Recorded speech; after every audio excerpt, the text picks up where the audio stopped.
Eu convido você a abrir nesta noite a palavra do Senhor em Lucas.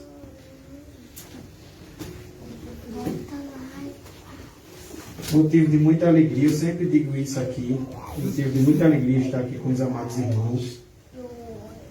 Motivo de alegria quando a gente conversa pelo Zap, pelo grupo da igreja. E também quando vem para cá também é um motivo de alegria. Hoje à tarde eu já conversava com uma irmã aqui, a irmã Zefinha. Estou muito feliz de saber que hoje eu vou para o Citagudo. E nos deu a alegria também de vir o irmão Marivaldo e a sua esposa, a irmã Liliane. A irmã Liliane, meus irmãos, é a irmã que tem nos abençoado no tempero lá da feijoada, que está um sucesso, viu? Lá em Umbuzeiro, viu? Quando você quiser encomendar aí uma feijoada, um pudim, a irmã faz o melhor pudim da região. Que responsabilidade, né, irmã? Mas é uma bênção mesmo, né, irmã Maria? Lucas, capítulo... Olha só.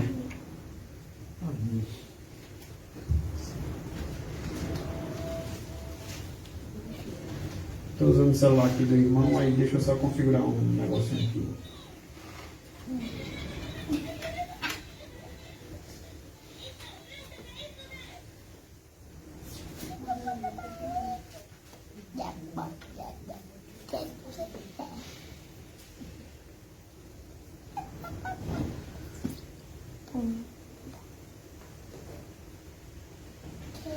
Lucas capítulo 13, do versículo 20 e versículo 21. Agradeço as orações dos irmãos, tem dado certo a nossa feijoada ali em Umbuzeiro, a venda dos biscuits, as ofertas dos irmãos. Graças a Deus, nosso caixa está subindo, né? E vai, se Deus quiser, chegar ao cálculo que a gente está precisando para fazer a construção em nome de Jesus. A parábola do fermento, Lucas capítulo 13, versículo... Olha aí, irmã Liliana, vai falar do fermento, tá vendo? Lucas capítulo 13, versículo 20 e 21. Amém? Diz assim a palavra do Senhor. Disse mais: a que compararei o reino de Deus? Versículo 21. É semelhante ao fermento que uma mulher tomou e escondeu em 3 medidas de farinha, até ficar tudo levedado. Então vamos ler mais uma vez. Vamos ler junto?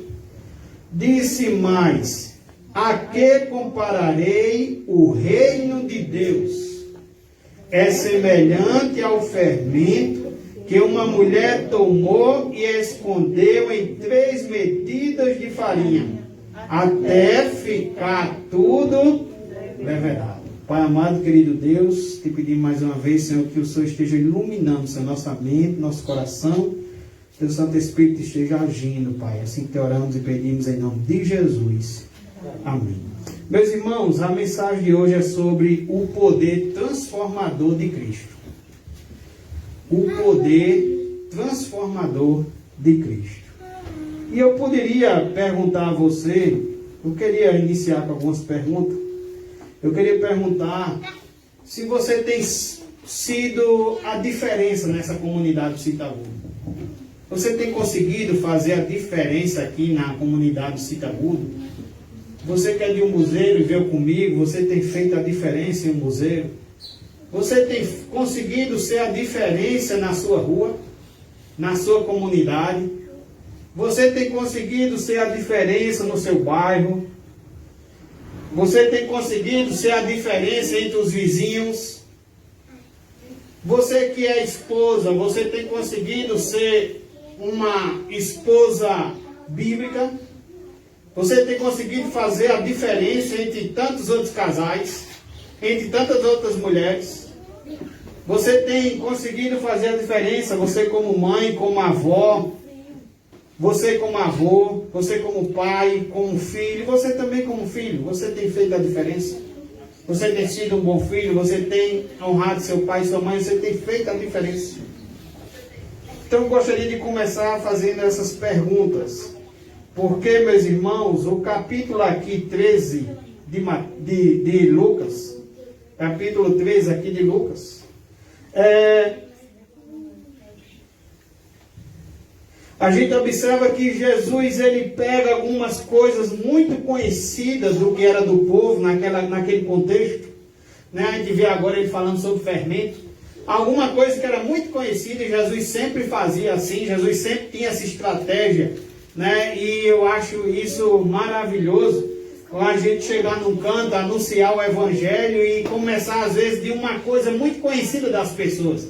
E Jesus fazia isso, Jesus pegava algo muito conhecido do cotidiano para depois chegar a um assunto bem mais profundo. Veja como era o nosso mestre por excelência, né? E ele nos convida também a sermos assim. E em cada ocasião que ele esteve ministrando, que ele esteve ensinando, ele sempre trazia parábolas, ele sempre trazia algo do cotidiano para chegar a assuntos mais profundos. E, por exemplo, do campo do agricultor, ele vai e pega a parábola do semeador. Do jardim, por exemplo, ele pega a parábola da árvore de mostarda. O eterno problema da luta do agricultor, ele conta com os cardos, né? E os cardos inspira ele para contar a parábola do trigo e do joio. A Mateus, por exemplo, à margem da Galileia, ele pronuncia acerca sobre rede. Mateus está ali à margem da Galileia e ele vai trazer a parábola da rede. Ele toma também a parábola do tesouro escondido, da tarefa cotidiana de cavar no campo. E ele pega a parábola da pérola também, né, para ensinar aquelas pessoas que era algo do cotidiano das pessoas, para que ele chegasse a ensinar o que ele estava querendo ensinar. E nesta parábola aqui não é diferente. Jesus nessa noite chega com mais uma parábola e ele traz para nós um elemento chamado fermento. E ele quer comparar, ele está comparando o reino de Deus com algo que esse fermento faz. Na Palestina, por exemplo, o pão era assado nas casas, então era algo muito familiar. Jesus certamente, talvez ele viu a mãe dele Maria, fazendo os pãozinhos ali, fazendo pão e usando o fermento. O fermento era uma pequena parte de massa que se guardava da última fornada. E ao guardá-la, tinha fermentado. E a levedura não é nada mais do que parte dessa massa fermentada. E a gente também observa que, aos olhos dos judeus, muitas vezes a fermentação não era sinal de coisa boa. A fermentação, muitas vezes, aos olhos do judeu, era sinal de podridão, era sinal que representava algo muito mal. Por exemplo, deixa eu baixar aqui um pouquinho. Por exemplo, em Mateus capítulo 16, versículo 6, diz o texto, e Jesus lhe disse, vede e acautelai-vos do fermento dos fariseus e dos saduceus. Então, nesse sentido aqui, o Senhor estava mandando a gente se acautelar de algo muito mal, muito falso, que vinha de quem? Dos escribas e dos fariseus. Então, esse fermento aqui representava algo que o Senhor não estava aprovando. Um outro texto, por exemplo, 1 Coríntios, capítulo 5, versículo 6, diz, não é boa a vossa jactância. Não sabeis que um pouco de fermento leveda a massa toda? Então aqui o fermento trazia também algo que o Senhor não estava aprovando. Em Gálatas 5, 9, o texto diz que um pouco de fermento leveda toda a massa. Mas aqui, meus irmãos, Jesus pega o fermento e certamente acreditamos que Jesus pega para despertar de todos uma grande atenção. Porque Jesus diz que o reino de Deus, que a gente sabe que certamente deve ser algo muito bom, que todo mundo aqui com certeza deseja morar no céu e não no inferno. Não encontrei ninguém ainda que disse que quer morar no inferno. Então o reino de Deus é algo muito bom, algo muito esperado, mas Jesus está dizendo que o reino de Deus é comparado a quem? Ao fermento. Puxa, ao fermento. Oi? Ao fermento que o Senhor disse que a gente deveria ter cuidado com o fermento dos escribas e fariseus. Então Jesus pega algo do conhecimento deles e algo que ia despertar a atenção. Oxê. Então deixa eu prestar atenção nessa palavra aí. Para ver o que é que Jesus está querendo dizer com essa palavra. Porque ele diz que o reino de Deus é comparado ao fermento.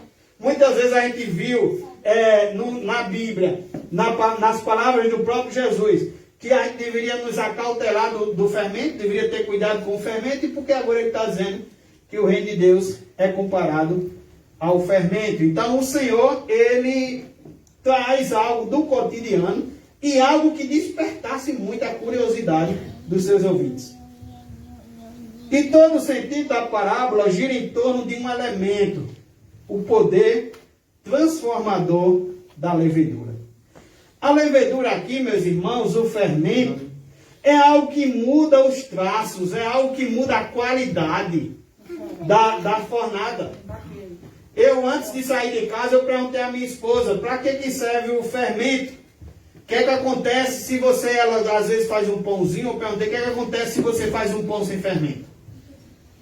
Os irmãos poderiam responder alguém? O que acontece se fizermos um pão sem fermento? Fica duro. O pão fica duro. Solado. Fica solado. O bolo também. O bolo também? Também. Pronto. Tem gosto, O bolo fica bem. mas não é a mesma coisa. Não. Né? Não fica fofinho. Pois é, não fica fofinho. Então, todo o sentido da parábola está girando em torno desse fermento transformador, o poder transformador da levedura.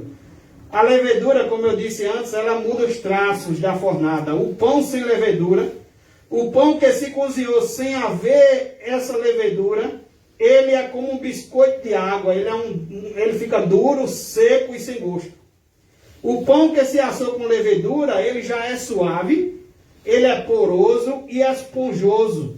Tem sabor, tem bom sabor e é agradável de comer. Então, meus irmãos, podemos tirar nesta noite algumas lições aqui desse texto.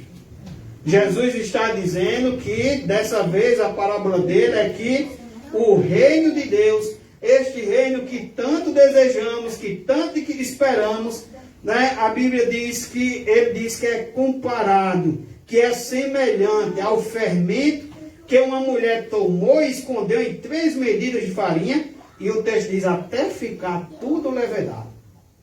Então o fermento aqui tem um sentido diferente dos outros textos que lemos. O fermento aqui tem um sentido de transformar. O poder transformador. O texto quer nos ensinar nesta noite que assim como colocar a levedura, colocar o fermento produz uma transformação na massa, o texto quer nos ensinar nesta noite que quando Cristo chega em nossas vidas, há um poder transformador. Amém? Amém. Quando Cristo chega em nossas vidas, há um poder transformador. Talvez você já olhou para alguém e disse, isso aí não tem jeito. Talvez você nesse momento esteja pensando em outra pessoa e diga, não tem jeito. Talvez você esteja pensando em algo que você diga, não tem jeito. Mas quando Cristo chega em nossas vidas, quando Cristo intervém na causa, não há nada impossível para ele. Há e produz uma transformação nas nossas vidas. Então veja só, o cristianismo, em primeiro lugar, podemos dizer que o cristianismo transforma a vida do indivíduo. Você já viu alguém que era alguma coisa antes e hoje não é mais? Que Cristo transformou? Você já olhou para alguém e ficou surpreendido com alguém? Que Cristo transformou? Quantos exemplos não temos? Temos muito na Bíblia. Temos o próprio apóstolo Paulo. Paulo, a Bíblia diz que era um perseguidor. Perseguidor da igreja. Paulo está perseguindo. Paulo, quando as pessoas matam o diácono Estevão, apedrejado, Paulo está segurando as roupas sanguentas. Paulo está ali consentindo tudo aquilo. Paulo vai para Damasco perseguir o povo de Deus, matar, quem sabe, os cristãos, prender, açoitar. E Jesus, quando encontra com Paulo, Jesus diz, Paulo, porque tu me persegues? E a partir daquele momento que a gente vê que Jesus chegou na vida de Paulo, a gente percebe que Paulo não é mais um perseguidor da igreja. Paulo agora está junto com a igreja de Cristo sendo perseguido. O perseguidor virou agora o perseguido. Aquele que queria calar a voz do evangelho é aquele agora que anuncia, que é boca de Deus que anuncia o evangelho. Então, quando Jesus chega no indivíduo, há uma grande transformação. Assim como o fermento entra na massa, assim como o fermento é colocado no pão, assim como ele age, Jesus está dizendo, quando eu entro na vida de alguém, quando eu entro na vida do indivíduo, sua vida é transformada. Há um grande poder de transformação. Em 1 Coríntios, capítulo 6, versículo 9 e 10, veja que texto interessante. Ou não sabeis que os injustos não herdarão o reino de Deus? O texto começa dizendo que os injustos não vão herdar o reino de Deus. Então veja que não é todo mundo que vai para esse céu não, viu, irmãos? Ele diz, ou não sabeis que os injustos não herdarão o reino de Deus? E agora ele faz uma relação de pecado, olha a relação. Não vos enganeis. E ele começa a dizer, nem impuros, nem idólatras, nem adúlteros, nem efeminados, nem sodomitas, nem ladrões, nem avarentos, nem bêbados, nem maldizentes, nem roubadores herdarão o reino de Deus. Paulo está fazendo em 1 Coríntios, capítulo 6, versículo 9 ao 10, ele traz uma relação de pecados, que esses pecados, se as pessoas não se arrependerem, não conhecerem Jesus Cristo, não abandonarem esse pecado, o texto está dizendo que não herdarão o reino de Deus. Agora, meus irmãos, continuando a leitura, veja o que é que o texto diz. Tais fostes alguns de vós. Sabe o que é que o texto está dizendo? O texto está dizendo que eu, antes de conhecer a Cristo, antes do poder transformador de Cristo na minha vida e na sua vida, que você diz que é um cristão, que você diz que já entregou a vida a Jesus, ele está querendo dizer que a gente também era um destes. Nós também éramos uns destes e que não íamos entrar no reino de Deus. Talvez você diga, mas eu não era um bêbado. Eu não era um maldizente. Eu não era um roubador. Eu não era um avarento. Talvez você queira dizer um bocado de coisa aí se explicar. Talvez como aquele jovem rico que chega para Jesus e diz, o que é que me falta para herdar a vida eterna? Eu já guardei todos os mandamentos desde pequeno, desde a minha mocidade. Então ele estava achando que era perfeito e não faltava ali nada. E Jesus disse, uma coisa te falta. Jesus também disse a Nicodemos, é preciso nascer de novo. Então, meus irmãos, talvez você diga que não era nenhum destes, mas a Bíblia diz que é preciso nós nascer de novo. Se não nascer de novo, não entramos no reino de Deus. Se não nascermos do alto, não entramos no reino de Deus. Então, é preciso nascer de novo. E quando nascemos de novo, há esse poder transformador. Onde eu antes era algum destes. Talvez eu era um injusto. Talvez eu era um idólatra. Talvez eu era um adúltero, um efeminado, um sodomita, um ladrão, um avarento. Ainda que você diga que não era nenhum dessa lista, a Bíblia diz que todos nós pecamos e estamos afastados da glória de Deus. E a Bíblia diz que o salário do pecado é a morte. Então nenhum de nós iríamos herdar o reino de Deus. Paulo traz essa lista e depois diz, tais foste um de vós. Se eu fui um desses, então houve um grande poder de quê? Transformação na minha vida quando Cristo chegou na minha vida. Amém. Tais foste alguns de vós. Mas vós vos lavastes, mas fostes santificados, mas fostes justificados em o nome do Senhor Jesus Cristo e no Espírito do nosso Deus. Veja que Paulo reúne uma lista do tipo mais terrível, degradável e odioso de pecadores. E no versículo seguinte ele faz uma afirmação formidável. Ele diz: tais fostes alguns de vós. É como se ele dissesse: olha, você era assim, você não vai entrar no reino de Deus, mas fostes lavado em nome do Senhor Jesus. Então tu fostes um desses, tu não é mais. Porque quando Cristo entra em nossa vida, há um grande poder de transformação. Eu vim conversando no caminho, irmãos, de que eu fico triste quando eu vejo uma divulgação, loja evangélica na internet e nas redes sociais, e a primeira imagem que a gente vê é um manequim só de saia e vestido. Como se o evangelho fosse só a roupa, o exterior. Cristo, ele começa no interior. Eu era um adúltero, deixei de ser adúltero. Eu era um ladrão, deixei de ser ladrão, o texto diz. Eu era um efeminado, não estou dizendo que eu era, viu, irmãos? Mas o texto diz que eu era, tá? Diz aqui para todos nós. Eu era um maldizente, certamente. Eu era um roubador. Eu era um ladrão, eu era um adúltero, eu era um impuro. Eu era um pecador. E quando Cristo entrou na minha vida, eu não sou mais, sou nova criatura. Cristo diz que eu tenho uma nova mente. Aqueles que nascem do alto têm uma nova mente, têm uma nova família. É algo, irmãos, foi louvado pelo irmão Ismael quarta-feira atrás. A coisa melhor que eu já fiz foi entregar minha vida a Jesus, foi aceitar Jesus. Tipo assim o louvor diz. Louvado quarta-feira passada aqui. Então, irmãos, quando Jesus chega na minha vida, é isso que Jesus está falando em relação ao fermento. Olha, vocês não conhecem o fermento. Vocês não usam o fermento. Vocês, quando vão fazer o pão de vocês, vocês não querem esquecer do fermento.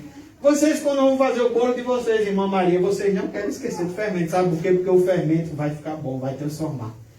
O fermento vai dar o toque de transformação.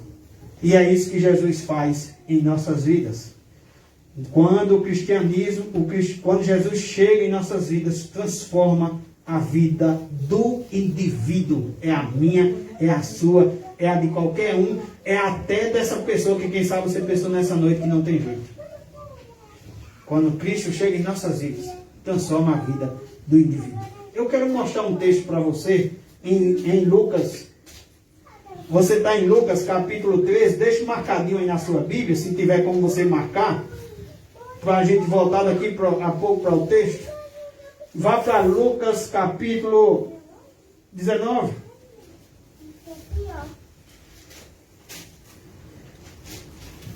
Lucas capítulo 19.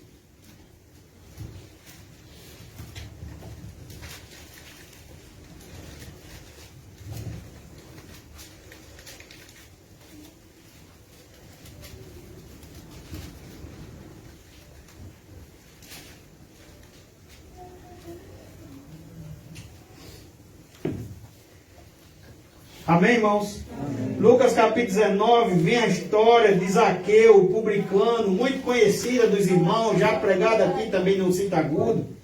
E diz o texto: entrando em Jericó, atravessava Jesus a cidade. Jesus, irmãos, estava chegando a essa cidade. Jesus estava atravessando a essa cidade. Eis que um homem chamado Zaqueu, maioral dos publicanos e rico, ou seja, um homem cobrador de impostos, odiado por todos, porque era alguém que cobrava mais do que devia, era alguém que não tinha dó de ninguém, dó do pobre, não, ele cobrava mais do que devia, alguém odiado por todos. Também diz que alguém muito rico, só podia ser rico, porque cobrava muito mais do que devia. Ele colocava mesmo a faca na goela, como diz o povo. Ele apertava mesmo a garganta, cobrava mais do que devia. E diz aqui: eis que um homem chamado Zaqueu, maioral dos publicanos e rico, procurava ver quem era Jesus. Mas não podia, por causa da multidão, por ser ele de pequena estatura. Graças a Deus que Zaqueu estava procurando ver Jesus. E vamos ver o que acontece quando Jesus chega na vida de Zaqueu. Então, correndo adiante, subiu a um sicômoro a fim de vê-lo, porque por ali havia de passar. Quando Jesus chegou àquele lugar, olha quando Jesus chega no lugar, olhando para cima, disse: Zaqueu, desce depressa, pois me convém ficar hoje em tua casa. Ele desceu a toda pressa e o recebeu com alegria. Veja o versículo 7, para vocês verem como é que o povo via Zaqueu. Todos os que viram isto murmuravam, dizendo que ele se hospedara com homem pecador. Eu sei que o povo também era pecador, mas nesse momento o povo odeia tanto Zaqueu. O povo odiava tanto Zaqueu, sabia de tanto que Zaqueu fez de ruim, né, que o povo diz: olha, ele não acredita que Jesus entrou na casa desse avarento, desse homem rico, que o Deus dele é o dinheiro. Eu não acredito que Jesus entrou na casa desse homem que estava esfoliando todos nós, com o preço do imposto acima do que devia.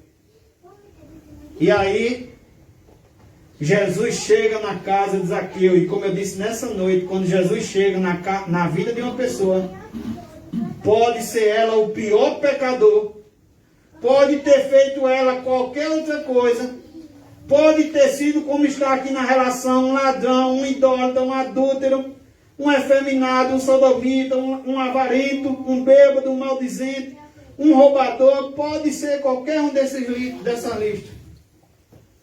Quando Jesus chega na vida do indivíduo, há um grande poder de transformação. Se você olhar o restante do texto, versículo 8, entremente Zaqueu se levantou e disse ao Senhor: Senhor, resolvo. Zaqueu tem uma nova atitude. A atitude de Zaqueu não é mais de esfoliar o povo com seus impostos. A atitude de Zaqueu não é mais de roubar o dinheiro do povo. A atitude de Zaqueu agora é outra. Resolvo dar aos pobres a metade dos meus bens.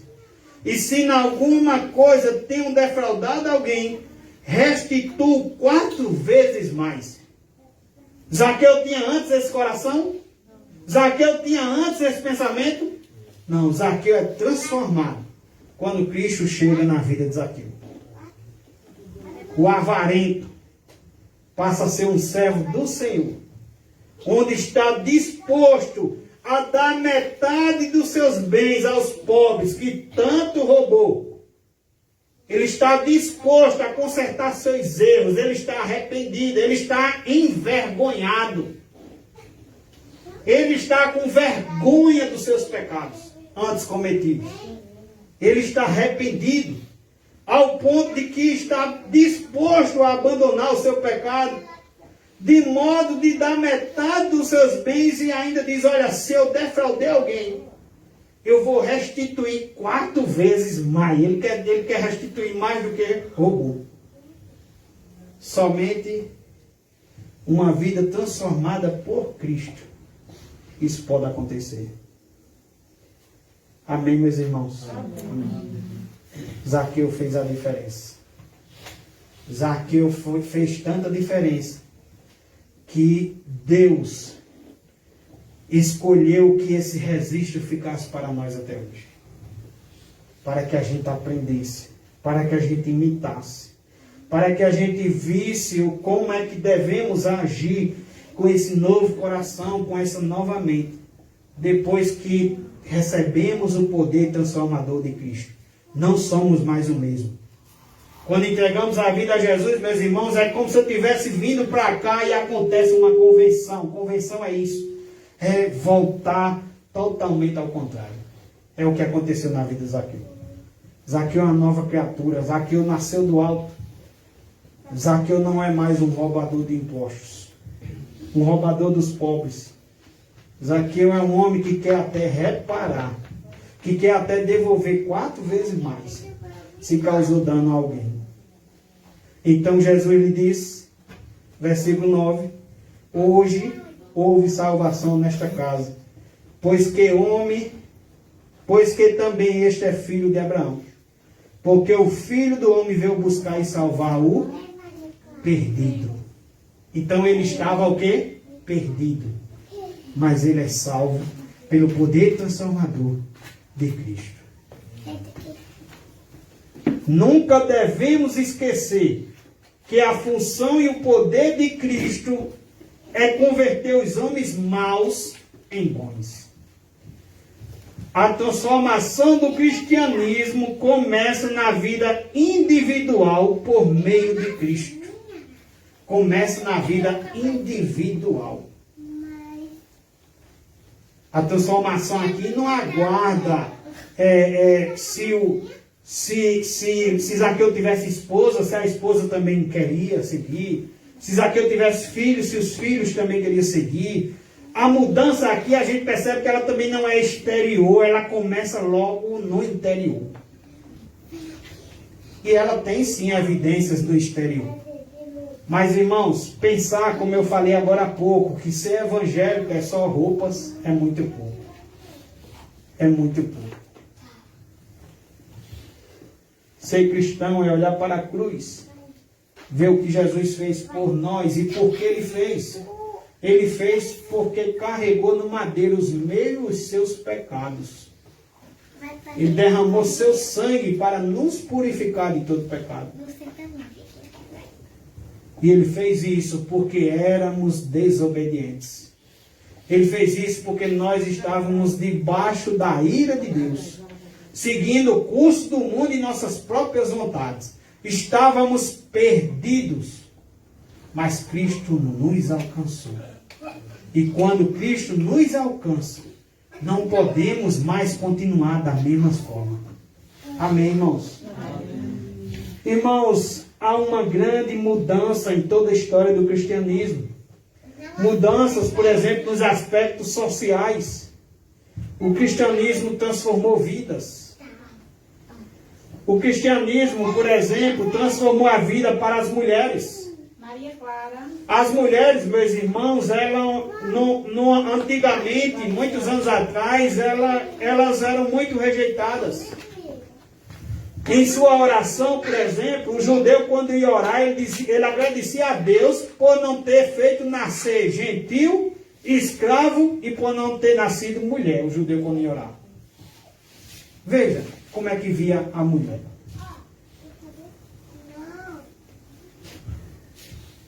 Na civilização grega, a mulher levava uma vida de reclusão total, na qual não tinha nada a fazer além das tarefas da casa.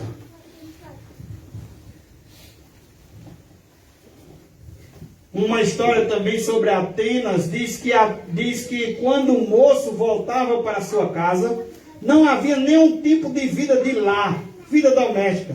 Seu pai quase nunca estava em casa, sua mãe era um ser sem importância que vivia nos quartos das mulheres.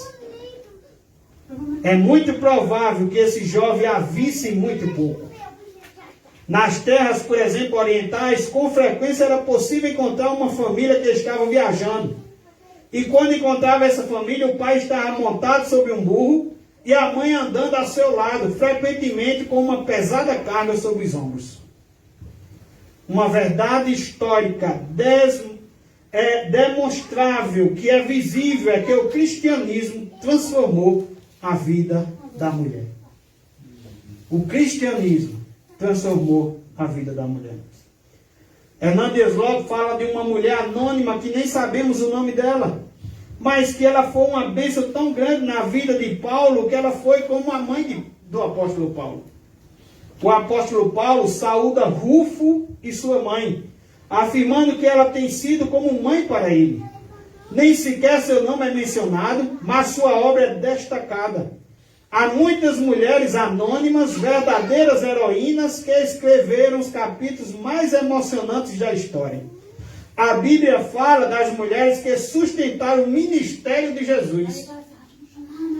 A Bíblia fala das mulheres que estavam ao pé da cruz e das mulheres que chegaram em primeiro lugar ao túmulo vazio de Cristo. Também fala das mulheres que anunciaram em primeira mão a ressurreição de Cristo. E Paulo, o maior apóstolo do cristianismo, faz menção a uma mulher, mãe de Rufo, aprovado no Senhor, que estava sendo como mãe para ele. Bendito seja Deus por essas heroínas, muitas vezes anônimas, que as pessoas nem sabem o nome, nem escutam falar. Muitas vezes anônimas, que estão longe dos holofotes, mas têm realizado um ministério brilhante no Reino de Deus, edificando os santos e contribuindo decisivamente para a edificação da igreja. Já hoje eu falava da irmã Liliana, que tem se doado, tem sido uma bênção, tem deixado seus afazeres em casa e tem se dedicado ali à feijoada. A irmã Liliana, outras irmãs na igreja. Já hoje vimos mulheres aqui também louvando ao Senhor. Ó, meus irmãos, quantas mulheres têm feito a diferença na obra do Senhor. A gente vê hoje aqui, por exemplo, que há mais mulheres do que homens. E acredito, minhas irmãs e meus irmãos, que as mulheres também têm um papel muito significativo na história do cristianismo e nos dias de hoje também. Então, minhas irmãs, percebe que Cristo mudou também em aspectos sociais. Cristo transformou a vida das mulheres. Podemos dizer também que o cristianismo transformou também a vida dos fracos e doentes. Poderíamos ler alguns textos bíblicos de pessoas que estavam fracos, de pessoas que estavam doentes, e Cristo transforma a vida dessas pessoas. A gente tem, por exemplo, a mulher do fluxo de sangue. A mulher sofrendo há quantos anos? Quem lembra? 12 anos. 12 anos. Sofrendo de um fluxo de sangue. A Bíblia diz, irmãos, observamos que ela havia gastado toda a sua força, todas as suas ferramentas. A mulher sofria isolada porque ela era considerada impura. Alguém que estava sangrando era considerada impura. Se ela estivesse em casa, ela teria que sair para cá, da casa dela, e ir para um mosteiro, ir para um lugar, ficar ali sozinha. Ela não poderia viver mais em sociedade, ela não poderia entrar no templo. Ela não poderia, se ela sentasse num canto, ninguém poderia sentar, porque ia se tornar impuro. E essa mulher sofria tudo isso, esse isolamento. E a Bíblia diz que ela gastou tudo quanto tinha. Todos os seus recursos acabaram. E a Bíblia ainda diz que ela estava padecendo na mão de muitos médicos. A Bíblia diz, indo contudo ainda a piorar. Essa mulher gastou todos os recursos. Gastou todas as ferramentas. Mas quando Jesus chegou na vida dessa mulher, a Bíblia diz que naquele mesmo instante, a hemorragia foi estancada. Naquele mesmo instante, a Bíblia diz que ela se sentiu curada do seu flagelo. 12 anos sem solução. 12 anos que a sociedade não ajudou, o dinheiro não ajudou, o médico não ajudou, os recursos não ajudaram. Mas Jesus, bastou ela dizer, eu quero tocar pelo menos em suas vestes. Se eu tocar em suas vestes, ficarei sã. Aquela mulher, ela é curada. Se a gente vê a história de Jairo, está muito próximo ali com a história da mulher. Antes de ser contada, antes da Bíblia narrar a história da mulher do fluxo de sangue, chega Jairo para Jesus e diz que pede que Jesus vá até a casa dele, porque a sua filha está morta. Sua única filha, de 12 anos de idade. Naquele tempo, já considerada uma mulher, 12 anos de idade, uma moça já, um jovem. E o que é que acontece? Jairo para, vai atender a mulher do fluxo de sangue. Quando termina, Jesus para, vai atender a mulher do fluxo de sangue. Quando termina ali a cura da mulher do fluxo de sangue, Jesus vai de novo com Jairo e aparece aqueles que vêm da casa de Jairo e dizem, por que tu perturbas o mestre? Tua filha já está morta. Jesus diz apenas a Jairo, crê somente. Crê somente, Jairo. Jesus está dizendo, ó Jairo, não é pela tua força, Jairo, que eu vou fazer. Jesus estava dizendo, olha, Jara, essa oposição que vem da tua casa dizer que a menina já está morta, que não é para tu me procurar mais, não vai impedir de eu fazer. E Jesus vai até a casa daquela menina, dá ordem, e a Bíblia diz que o Espírito retornou à menina. E a menina se levantou. Porque quando Jesus entra na vida do indivíduo, ele transforma a vida do indivíduo. Quando Jesus chega na família, ele muda a história da família. Jesus muda a história da mulher. Jesus muda a história do marido. Jesus muda a história dos filhos. Jesus muda a história de uma comunidade. Jesus muda. Porque ele está dizendo, lá em Lucas, volte para o texto que estávamos lendo. A que compararei o reino de Deus? É semelhante ao fermento que uma mulher tomou e escondeu em 3 medidas de farinha, até ficar tudo levedado. Jesus está dizendo que quando o reino dele chega, há transformação na vida, há transformação na família, há transformação na história. O cristianismo também transformou a vida dos fracos e dos doentes. Na história do cristianismo, irmãos, temos várias histórias de homens de Deus. Homens que Jesus alcançou e que fizeram, por exemplo, tiveram instituições beneficentes para prestar gratuitamente serviços médicos. Como o doutor A. Rede assinala que o primeiro asilo para cegos foi fundado por Talásio, um monte cristão. Veja, o primeiro asilo para cegos. Quem fundou foi um cristão.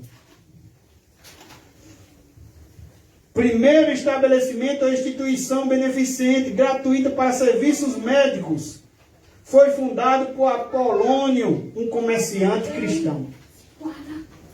O primeiro hospital do que se tem notícias foi fundado por Fabíola, uma dama cristã. O cristianismo foi a primeira religião que se interessou pelas coisas defeituosas que há na vida. Quanta transformação, irmãos, quando Jesus chega em nossas vidas. Quando Jesus intervém. O cristianismo também transformou a vida também dos mais velhos, dos idosos, dos anciãos. Assim como os fracos e doentes, os anciãos eram também considerados um estorvo, um empecilho, um obstáculo. Tem um homem que quando vai falar, quando vai dar um conselho, se alguém fosse comprar uma propriedade, veja o que ele dizia. Veja como era considerado os mais velhos. Revisem seus pertences e celebrem uma venda. Vendam seu azeite, se o preço for conveniente, e vendam o vinho e o grão que sobrarem. Vendam os bois cansados, mandou vender os bois cansados. E vendam o vinho e o grão que sobrarem. Vendam os bois cansados, a fazenda com defeitos, as ovelhas que não são perfeitas, a lã, as peles defeituosas, um carro velho, as ferramentas velhas, um escravo velho. Olha como era considerado os anciãos. Um escravo velho, um escravo doente e qualquer outra coisa que seja supérflua. Esse é um conselho de um cidadão que não era cristão. Olha como era tratado os idosos. Os anciãos cujos dias de trabalho tinham terminado só serviam para ser descartados como trastes velhos. Mas, irmãos, e graças a Deus, o cristianismo transformou a vida dos anciãos. O cristianismo transformou a vida dos mais idosos. O cristianismo foi a primeira religião que tomou os homens como pessoas e não como instrumentos com uma determinada capacidade de trabalho. O cristianismo transformou a vida dos idosos, dos fracos, dos doentes, das mulheres, da sociedade, do indivíduo. Por fim, o cristianismo transformou a vida também da criança. No contexto do cristianismo aqui, a relação matrimonial tinha degenerado e o lar estava cada vez mais em perigo. O divórcio, meus irmãos, era algo tão comum que não era estranho que uma mulher tivesse a cada ano um marido novo. Em semelhantes situações, os meninos eram um desastre. E o costume de limitar-se a deixar morrer os meninos era tragicamente comum. Existe uma carta muito famosa que um tal Hilário, que tinha viajado de Alexandria, enviou à sua mulher, que tinha ficado em casa. E ele escreve dizendo o seguinte: se com sorte tens um filho, se for varão, deixa eu viver. Ó. Se for homem, deixa eu viver. Se for uma mulher, atira. Na civilização moderna, a vida se constrói quase ao redor do menino. Na antiguidade, o menino tinha muitas probabilidades de morrer antes de começar a sua existência. A gente vê, meus irmãos, o quanto o cristianismo mudou a história. O quanto o cristianismo pode mudar a minha história, a sua história. O quanto o cristianismo pode mudar a vida do indivíduo, da mulher, da criança, do idoso, do pai, da mãe.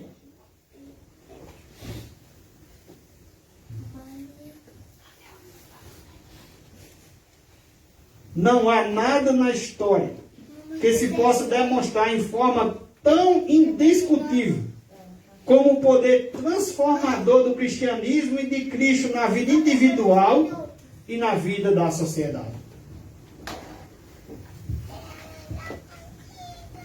Meus irmãos, eu gostaria de ler alguns outros textos com vocês, para vocês verem o quanto somos convidados a sermos diferentes. O quanto somos convidados a ser sal e luz do mundo. Continue aí em Lucas, vai para Lucas 6, versículo 27. Lucas 6.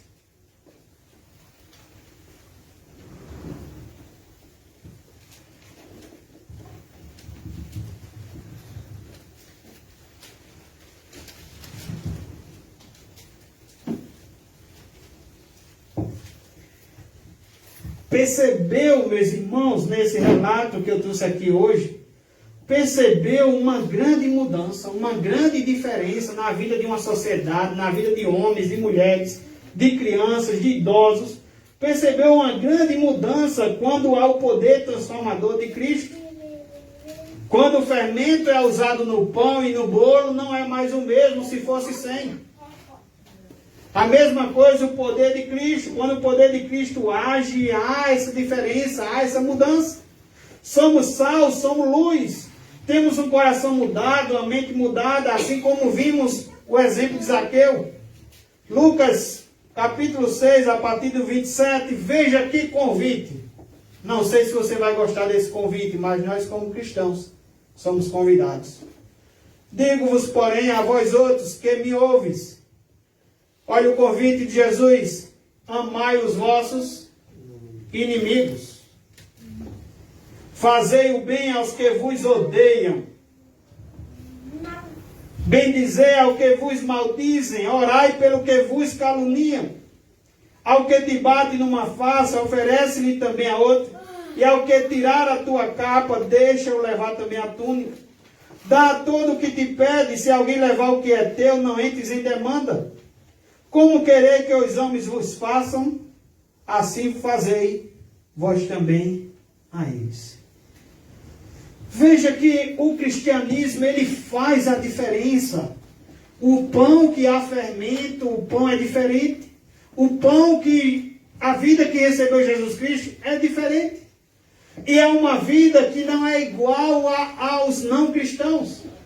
Porque se você olhar para o mundo, o que é que o mundo diz? Ah, ele te deu uma tapa, dá outra. Tem gente até que pediu, eu te empresto mais uma mão. Ah, ele te odeia, você tem que odiá-lo também. Mas não. Jesus diz aos seus discípulos que ouvem a sua voz, que obedece a sua voz, que guarda os seus mandamentos, que são cristãos, que são verdadeiros cristãos. Jesus pede algo que talvez você não entenda nesta noite, mas Ele está te pedindo: amai os vossos inimigos. Fazer o bem ao que vos odeiam.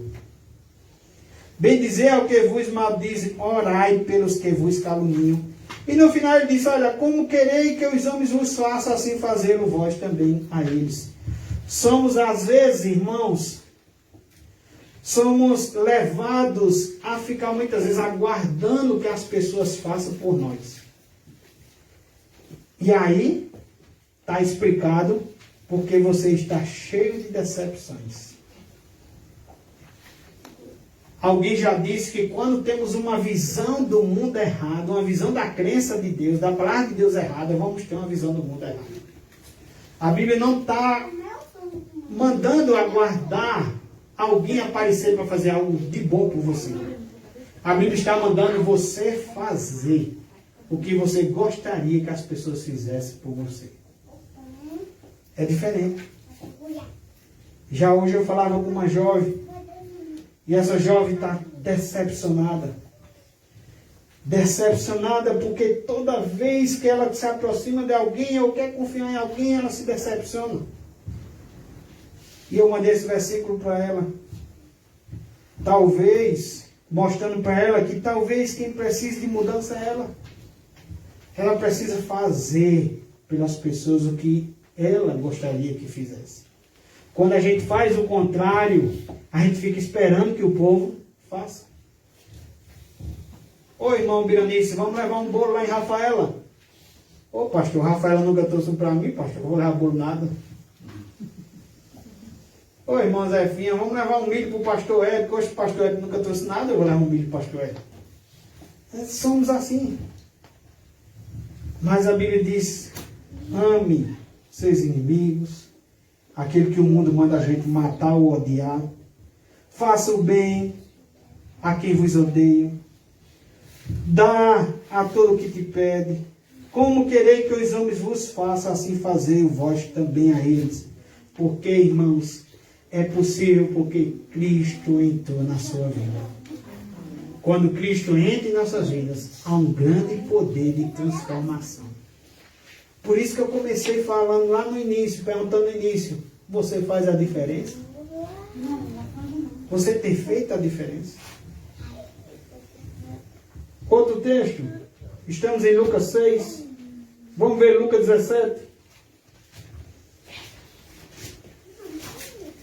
Lucas 17.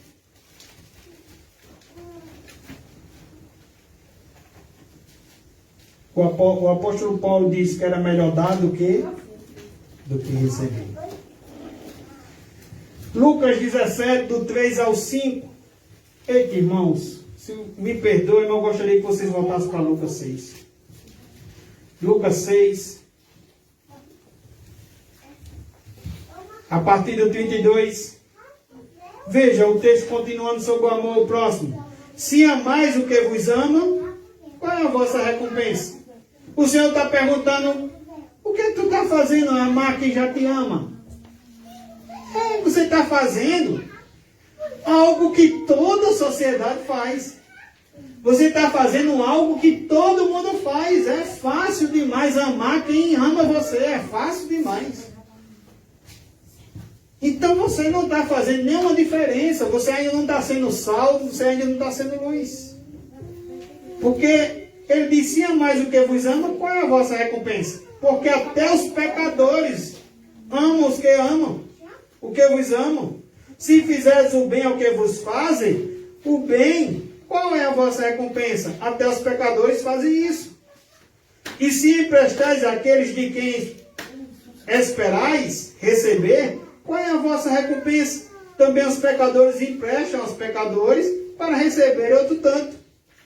Amai, porém, os vossos inimigos, fazei o bem e emprestai sem esperar nenhuma paga. Será grande o vosso galardão. Irmãos, quando entendemos isso e fazemos isso, o nosso galardão vem do alto. O galardão não vem do irmão, não, que de repente você foi levar um bolo para presentear ele. Você levou e você não estava esperando algo do irmão. Você levou porque Deus te convida a fazer essas coisas.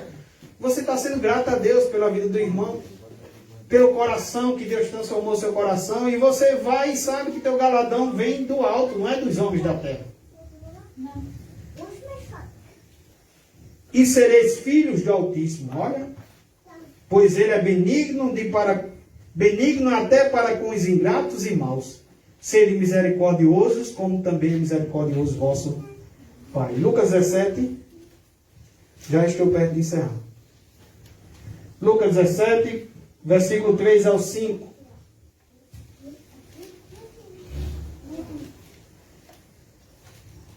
Lucas 17. Lucas 17, versículo 3 ao 5. Acautelai-vos, se teu irmão pecar contra ti, repreende-o. Se ele se arrepender, perdoa-lhe. Se por 7 vezes no dia pecar contra ti, e 7 vezes vier ter contigo dizendo estou arrependido, perdoa-lhe. Então disseram os apóstolos ao Senhor, talvez você já tenha dito desde o início, que a gente estava lendo Lucas capítulo 6, acerca de amar os inimigos, e agora acerca do perdão. Talvez você esteja dizendo a mesma coisa que os discípulos disseram. Eles acharam muito difícil, eles disseram, aumenta-nos a fé. Senhor, se é assim, amar meus inimigos, perdoar, Senhor, aumenta-me a minha fé. Os discípulos sentiram também, com certeza, algo difícil. É normal que a gente sinta algo difícil. É normal que a gente sinta difícil perdoar, amar o inimigo, amar aquele que está nos desejando mal. É difícil. Mas o Senhor disse que para os homens é impossível, mas para Deus tudo é possível. E nós, como cristãos, somos convidados a agir assim como o fermento age no pão. Somos convidados a sermos a diferença dentro da nossa casa, na escola, na comunidade, na rua, no trabalho, onde for.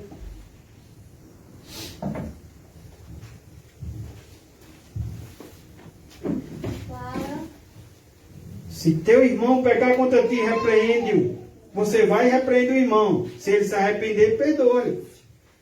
E o versículo 4 mostra que o perdão, meus irmãos, deve ser ilimitado. Porque alguém perguntou a Jesus quantas vezes perdoaria o irmão.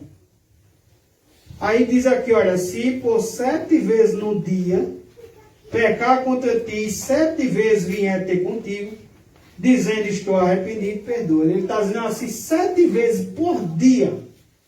Alguém te ferir, alguém ainda vir pedir perdão, perdoa-lhe. E a gente sabe, irmãos, que eu acho que não vai acontecer da pessoa errar com a gente 7 vezes no mesmo dia. O Senhor está querendo dizer que o perdão deve acontecer sempre. É isso que Ele quer ensinar. O perdão é ilimitado. Irmãos, há pessoas que não dormem porque estão doentes por falta de perdão. A Bíblia diz que por falta de perdão, Deus pode não ouvir sua oração. A Bíblia diz que por falta de perdão, você pode não conseguir adorar o Senhor. Então é preciso perdoar. O cristão, ele mostra o poder transformador que aconteceu na vida dele. Quando ele segue essa vida, uma vida de abnegação. Abra o texto aí em Lucas 14. Você está em Lucas 17, volta para Lucas 14. A partir do versículo 25.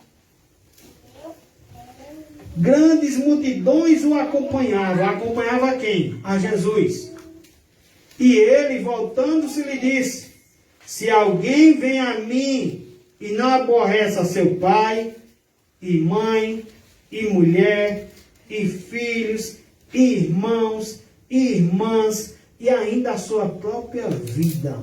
Irmãos, ele está querendo dizer aqui que muitas vezes seguir a Jesus, vamos aborrecer o pai, que de repente não é um cristão, de repente ele não conhece a palavra de Deus e não quer seguir. Não quer que você siga. Então, o nosso relacionamento com Jesus é um relacionamento que deve estar acima de todo e qualquer relacionamento. Então, ele diz, olha, se alguém me seguir e não aborrecer seu pai, sua mãe, mulher, filhos, irmãos e irmãs, e ainda sua própria vida. Então, ele mostra que seguir a ele, muitas vezes, é aborrecer a minha própria vida. Por que aborrecer a minha própria vida? Porque muitas vezes eu não quero amar meus inimigos. E eu sou convidado a fazer isso. Por que seguir Jesus é aborrecer minha própria vida? Porque muitas vezes eu não quero perdoar e sou convidado a fazer isso. Então, é ir contra eu mesmo. É aborrecer a minha própria vida. E Jesus disse que se não fizermos isso, se não tivermos uma vida assim, ele diz, não pode ser meu discípulo. Não pode ser meu discípulo. E qualquer que não tomar a sua cruz e vier após mim, não pode ser meu discípulo. Pois qual de vós, né? Até aí, não pode ser meu discípulo. Então, é uma vida de abnegação, irmãos. Quem sabe eu falei sobre o perdão e você não suportou nesta noite falar sobre isso. Você lembrou da pessoa que te magoou, quem sabe? Quem sabe eu falei dos inimigos e você também, algo te aborreceu nesta noite. Mas isso aborrece nossa própria vida. Somos convidados a Cristo fazer isso. E isso é possível porque quando Cristo entra na vida do cristão, há um poder transformador. Há um autor chamado John Stott que ele diz assim: se nós, cristãos, não pudermos ser diferentes dos não cristãos, somos inúteis. Sabe o que ele quer dizer? Ele está dizendo que se eu não sou diferente, se eu não sou sal, eu não sou luz, eu estou sendo igual, não mostro diferença nenhuma. No meu trabalho tem alguém roubando, eu estou roubando também. No meu vizinho não obedece pai, não obedece mãe, eu também estou na mesma linha, não obedeço pai, não obedeço mãe. Minha comunidade não ora e eu também não quero orar. Minha comunidade sai quebrando as coisas e eu também não quero, eu também vou ajudar a quebrar. Minha comunidade sai, alguém na minha comunidade chama para eu fazer coisas que desagradam a Deus e eu vou também. Então eu não estou mostrando diferença nenhuma. Não estou mostrando. Mas Cristo, meus irmãos, quando acontece essa verdadeira conversão, quando Cristo alcança uma pessoa, há esse poder transformador na vida das pessoas e da sociedade. E eu quero dizer a você que se você vê que essas coisas não estão acontecendo em você, você precisa urgentemente de uma de duas coisas. Se você é um cristão, você não consegue fazer essas coisas, mas você acredita que é um cristão, você precisa se arrepender e dizer: Senhor, me ajuda. Me ajuda, Senhor. Não é fácil. Isso aborrece a própria mim. Me ajuda, Senhor. E se você é um cristão e ainda diz: eu prefiro ir para o inferno do que perdoar. Se você é um cristão e você não quer aceitar o que Jesus lhe convida a fazer, então você não precisa não só de arrependimento, mas você precisa de conversão. Você precisa nascer do alto. E quando o poder transformador de Cristo acontecer na sua vida, você vai estar pedindo pelo menos ajuda para fazer essas coisas. Amém, meus irmãos? Esse é o poder transformador. Cristo, ele está querendo mostrar que assim como o fermento leveda toda a massa, assim como o fermento faz toda a diferença, e assim como o fermento faz isso no pão, no bolo, naquilo que a gente coloca, ele está querendo dizer: eu faço isso. Jesus está querendo dizer. Jesus é aquele que disse: meus irmãos, sem mim nada podeis fazer. Sem mim nada podeis fazer. É como se ele fosse o fermento de nossas vidas. Sem mim nada podeis fazer. Em que está a nossa esperança? Poderíamos perguntar nesta noite. Será que nossa esperança de ver uma vida transformada, uma sociedade mudada, será que nossa esperança está nos políticos? Será que nossa esperança está em que o outro mude? Será que nossa esperança está em, quem sabe, se eu mudar de casa, de imóvel, de lugar, de cidade? Quem sabe se eu tiver um emprego melhor, ou se eu tivesse uma conta bancária? Ah, meus irmãos, eu escuto tanto pessoas dizendo, como eu queria ser rico. Como eu queria ser rico. Eu escuto tanto, essa semana acho que eu escutei umas 10 vezes. Mas, meus irmãos, o poder transformador na vida individual e na vida da sociedade só acontece em Cristo Jesus. Não acontece em outra coisa. Só há mudança, só há transformação. Só há libertação, só há perdão dos pecados, só há vida eterna com Deus em Cristo Jesus. Por isso, repito, ele disse, sem mim, nada podeis fazer. Então, que Deus abençoe os irmãos, que o Senhor, que você nesta noite ore comigo e peça essas coisas ao Senhor.